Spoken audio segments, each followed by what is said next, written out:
Hello po. Hindi pala yung mga kahoy niya. At gagawin po namin yung second floor po namin sa kwarto.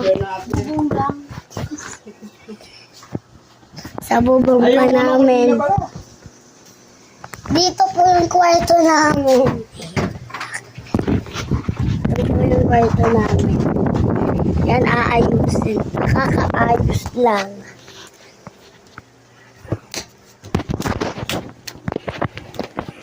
Pakita ko muna sa inyo yung bahay namin. Ito po yung palagi nagsa-cellphone. Ito po yung mga pusa. Ito po pusa namin. Ito, sa taas. Ganito po yan. Anong fit po nito? Ito po yung aso namin. Ito yung computer.